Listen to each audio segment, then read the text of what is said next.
Hi, ഞാൻ healer Shajan. പുതിയൊരു വീഡിയോയിലേക്ക് എല്ലാവർക്കും സ്വാഗതം. ഇന്ന് ഞാൻ നിങ്ങളോട് സംസാരിക്കാൻ പോകുന്നത് അക്യുപഞ്ചർ ചികിത്സയെക്കുറിച്ച് നിങ്ങൾ അറിഞ്ഞിരിക്കേണ്ട കുറച്ച് വസ്തുതകളെ കുറിച്ചാണ്. നമുക്കറിയാം, അക്യുപഞ്ചർ ചികിത്സ ഇന്ന് ജനപ്രീതി നേടിക്കൊണ്ടിരിക്കുന്ന ഒരു ചികിത്സാ രീതിയാണ്.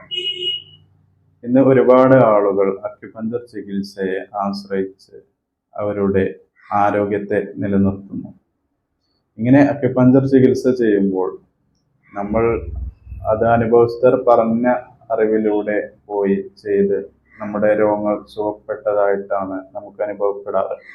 എന്നാൽ കൂടുതൽ ഈ അക്യുപഞ്ചർ ചികിത്സ എങ്ങനെ നമ്മുടെ ശരീരത്തിൽ പ്രവർത്തിക്കുന്നു അത് കാരണം നമ്മുടെ ശരീരത്തിന് എന്തൊക്കെ ഗുണങ്ങൾ കിട്ടുന്നുണ്ട് എന്നൊക്കെ നമ്മൾ അറിയേണ്ടതുണ്ട്.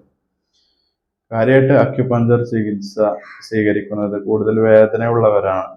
വേദനകൾ, മുട്ടുവേദന, ഇടുപ്പ് വേദന, അതുപോലെ ഊരവേദന, കാലുവേദന, തലവേദന, മൈഗ്രെയിന്, അതുപോലെ ശരീര വേദനകൾ, ഇങ്ങനെ കാര്യമായിട്ട് വേദനകളുള്ളവർക്കാണ് കൂടുതൽ അത് അനുയോജ്യമാണെന്ന് വിചാരിക്കുന്നവരുണ്ട്. എന്നാൽ ഈ വേദന സംഹാരിയായ ഒരു ചികിത്സാ രീതി മാത്രമല്ല ഇത് ചെയ്യുമ്പോൾ നമ്മുടെ ആരോഗ്യത്തിന് നിരവധി മാറ്റങ്ങൾ വരുന്നുണ്ട്. അപ്പോൾ നിങ്ങൾ അറിയാത്ത അക്യുപഞ്ചറിന്റെ രഹസ്യങ്ങളെ കുറിച്ചാണ് ഇന്ന് വീഡിയോയിലൂടെ നിങ്ങളുമായി പങ്കുവെക്കുന്നത്. അതിൽ ഒന്നാമത്തെ കാര്യം, ഇത് അക്യുപഞ്ചർ ചികിത്സ ചെയ്യുമ്പോൾ നമ്മുടെ ആന്തരിക അവയവങ്ങൾ ശക്തിപ്പെടുന്നു എന്ന് തന്നെയാണ്. നമ്മൾ അക്യുപഞ്ചർ ചികിത്സ സ്വീകരിക്കുന്നതിലൂടെ അത് കമാൻഡിങ് പോയിന്റുകളാണ് അക്യുപഞ്ചർ ചികിത്സക്കാരായിട്ട് ഉപയോഗിക്കാറുള്ളത്. അത് ഓരോ ഓർഗനുമായി ബന്ധപ്പെട്ട എനർജി പോയിന്റുകളാണ്.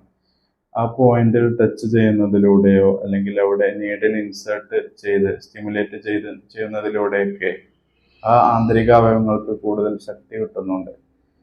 ആന്തരിക അവയവങ്ങളുടെ ശക്തിക്കുറവും അല്ലെങ്കിൽ അതിൻ്റെ എനർജിയിലുള്ള ഏറ്റക്കുറച്ചിലുകളാണ് രോഗങ്ങൾക്ക് കാരണം എന്ന് നമ്മൾ മുമ്പൊരു വീഡിയോയിലൂടെ പ്രസ്താവിച്ചിട്ടുണ്ട്.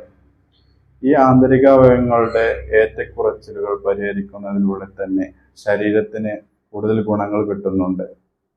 കൂടാതെ ആന്തരിക അവയവങ്ങളുടെ ശക്തി നിലനിർത്തുന്നതിലൂടെ അതുമായി ബന്ധപ്പെട്ട എല്ലാ രോഗങ്ങളും ശരീരത്തിൽ നിന്ന് ഉന്മൂലനം ചെയ്യാൻ സഹായിക്കുന്നുണ്ട്. രണ്ടാമത്തെ ഒരു പ്രത്യേകത എന്ന് പറയുന്നത്, അക്യുപഞ്ചർ ചികിത്സ സ്വീകരിക്കുമ്പോൾ, അതായത് ഒരു രോഗത്തിന് നമ്മൾ സ്വീകരിക്കുമ്പോൾ, ഒരു ഉദാഹരണം, ഒരു വേദന വന്നിട്ട് നമ്മൾ അക്യുപഞ്ചർ ചികിത്സ സ്വീകരിക്കുകയാണ്. പക്ഷെ അവിടെ സംഭവിക്കുന്നത് ആ വേദനകൾക്കുള്ള പരിഹാരം മാത്രമല്ല അവിടെ കിട്ടുന്നത്. ഈ വേദന മാറണമെങ്കിൽ എന്താവണം? ഈ നമ്മുടെ എലമെന്റ് ക്ലിയർ ആവണം. ഈ എലമെന്റ് ഒരു ആന്തരിക അവയവത്തിനോട് ബന്ധമുള്ള എലമെന്റുകളാണ്. അപ്പോൾ ആ ഒരു ചികിത്സ ചെയ്യുന്നതിലൂടെ തന്നെ ഒരുപാട് രോഗങ്ങളാണ് മാറുന്നത്. അപ്പോൾ ഒരു രോഗത്തിന് നമ്മൾ ബന്ധപ്പെടുമ്പോൾ അതുമായി ബന്ധപ്പെട്ട ഒരുപാട് രോഗങ്ങൾ മാറിയതായിട്ട് അനുഭവസ്ഥർ പറയാറുണ്ട്.